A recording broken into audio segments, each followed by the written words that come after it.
ગૃહ અને સહકારિતા મંત્રી અમિત શાહના હસ્તે અમદાવાદના નવનિર્મિત વસ્ત્રાપુર લેક ગાર્ડનને નાગરિકો માટે ખુલ્લું મૂકવામાં આવ્યું। આ પ્રસંગે લોકગીતો અને ઢોલ નગારા સાથે અમિત શાહનું પરંપરાગત રીતે સ્વાગત કરવામાં આવ્યું હતું। ભાજપના કાર્યકરોની સાથોસાથ અમિત શાહને આવકારવા સંખ્યાબંધ લોકોની ભીડ જામી હતી। આ કાર્યક્રમમાં સંતો મહંતોએ પણ વિશેષ હાજરી આપી હતી। કલ્યાણ પુષ્ટિ હવેલીના પીઠાધીશ્વર શ્રી દ્વારકેશ લાલજી મહારાજે પણ લેકના લોકાર્પણ પ્રસંગે હાજરી આપી હતી।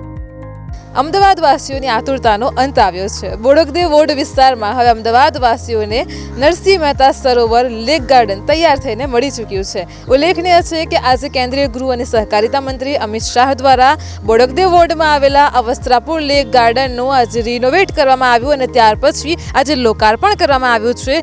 એક સુંદર નજારો આપણને આ બોડકદેવ વોર્ડ વિસ્તારમાં જોવા મળી રહ્યો છે। જો વાત કરીએ નરસિંહ મહેતા સરોવરની તો ખાસ બાળકો માટે નવી ગેમ્સ મૂકવામાં આવી છે। ગેમ ઝોન તૈયાર કરવામાં આવ્યું છે। એક તરફ પેટ ઝોન છે તો બીજી તરફ વોકવે તૈયાર કરવામાં આવ્યો છે, જે સિનિયર સિટીઝન છે તે લોકો સવારના સમયમાં સરસ શિયાળાના માહોલમાં ચાલી શકે, નાના બાળકો રમત રમી શકે તે માટે ખાસ આ વસ્ત્રાપુર લેક ગાર્ડનમાં ₹10 કરોડથી પણ વધુના ખર્ચે તેને રિનોવેટ કરવામાં આવ્યું છે। પહેલાંનું વસ્ત્રાપુર લેક ગાર્ડન કંઈક અલગ હતું અને હવે રિનોવેટ થયા પછી કંઈક અલગ જ નજારો જોવા મળી રહ્યો છે।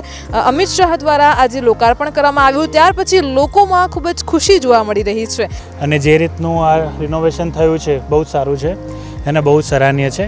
બિકોઝ એવરી એજ ગ્રુપ માટે હે ને, નાના બાળકો હોય કે સિનિયર સિટીઝન હોય, ઇવન યંગ લોકો હોય, મિડલ એજવાળા હોય, બધા માટે અહીંયા કંઈ ના કંઈક મતલબ પ્રવૃત્તિઓ માટે આપેલું જ છે। બાળકો માટે જેમ કે રાઇડ્સ વગેરે છે, એક્સરસાઇઝ માટે બધા માટે લોકો માટે બી છે। પછી વોક એરિયા જે બનાવેલું છે, ઇવન મેં સાંભળ્યું છે, મેં જોયું તો નહીં પણ હજી અમે ફરી રહ્યા છે તો પેટ શોપ બી છે, જે લોકો પાસે પેટ છે તો યસ બહુ સારું લાગી રહ્યું છે। કાંકરિયા લેકની જેમ અમદાવાદના વસ્ત્રાપુર લેકને નવો લુક આપવામાં આવ્યો છે। આ તળાવને નરસિંહ મહેતા લેક ગાર્ડન નામ આપવામાં આવ્યું છે। હવે તમે વસ્ત્રાપુર તળાવમાં એન્ટ્રી કરતાની સાથે આકર્ષક ફુવારાનો નજારો જોઈ શકશો। અહીં બાળકો માટે સ્પેશિયલ ચિલ્ડ્રન એરિયા અને 3 વ્યુઇંગ ગેલેરી તૈયાર કરવામાં આવી છે। આ સાથે જ જાતના રંગબેરંગી ફ્લાવર્સથી ભરેલા ગાર્ડનની બોર્ડરથી આખાઈ લેકને દુલ્હનની જેમ સજાવવામાં આવ્યું છે। આજે નવનિર્મિત લેક ગાર્ડન ખુલ્લું મુકાતાની સાથે અહીં માનવ મહેરામણ ઉમટી પડ્યું હતું। લેક ગાર્ડનનું નવો લુક જોઈને અહીં આવેલા લોકોએ પણ તેના ભરપૂર વખાણ કર્યા હતા। અમે લોકો 2 વર્ષથી રાહ જોતા હતા કે અહીંયા નવું રિનોવેશન થાય। અત્યારે નવી ગેમ્સ છે, નવા સિનિયર સિટીઝન પાર્ક બન્યું છે, બાળકો માટે છે, ચાલવા માટે વોકવે બન્યું છે અને ડોગ્સને લઈને પણ ફરવા આવી શકાય એવું બન્યું છે। ગાર્ડન ઘણા ટાઈમથી બંધ હતું ને પહેલાં બધા ઉંદરોની બધા પ્રોબ્લેમ હતા ઘણા ખરા, એના કારણે રિનોવેટ કરવાની જરૂર પડી હતી અને અત્યારે સારું રીડેવલપમેન્ટ કર્યું છે। આ લેકની ખાસિયતની વાત કરીએ તો અહીં આસપાસ રહેનારા લોકો વહેલી સવારે અને સાંજે નાગરિકો વોકિંગ કરી શકે તેના માટે 950 મીટરનો ટ્રેક બનાવવામાં આવ્યો છે।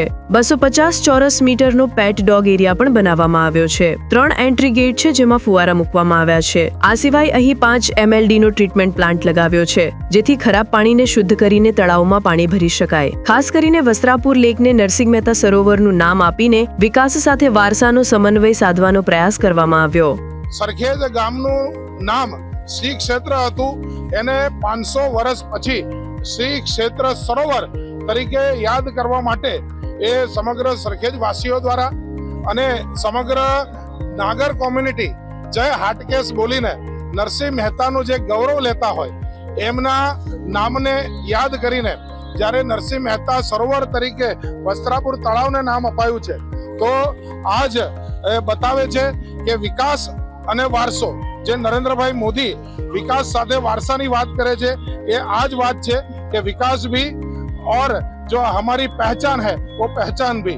तो અમિતભાઈ શાહનો ખૂબ અમે આભાર માનીએ છીએ અને જનતાની સુવિધામાં વધારો થયો એના માટે સ્થાનિક ધારાસભ્ય તરીકે હું મારી આનંદની લાગણી વ્યક્ત કરું છું। આ સિવાય નવનિર્મિત તળાવમાં લીલ ખાય નહીં અને ઓક્સિજન ઘટે નહીં તેના માટે 3 સ્થળે એરેટર લગાવ્યા છે। સિનિયર સિટીઝનોના બેસવા માટે પણ અલગથી વ્યવસ્થા કરવામાં આવેલી છે। વસ્ત્રાપુરની આસપાસના વિસ્તારોમાં વરસાદી પાણીનો નિકાલ થાય તેના માટેની લાઈનો પણ તળાવમાં નાખવામાં આવેલી છે, જેથી ગાર્ડનમાં આવનારા સૌ કોઈ અહીં શુદ્ધ વાતાવરણનો અનુભવ કરી શકે. તમામ લોકો હવે આ સુંદર નજારોને જોવા માટે અહીંયા લેક ગાર્ડનમાં આવી રહ્યા છે. તો ખાસ કરીને મોદીજીનો અને અમિત શાહનો પણ તમામ લોકો આભાર માની રહ્યા છે કે આ ગાર્ડનની જે લોકો આતુરતાથી રાહ જોઈ રહ્યા હતા તે હવે તેમને મળી ગયું છે. અલગ અલગ વ્યવસ્થાઓ પણ કરવામાં આવી છે. કેમેરા પર્સન વિજય પરમાર સાથે હિનલ સોલંકી, ઓફ બીટ, અમદાવાદ.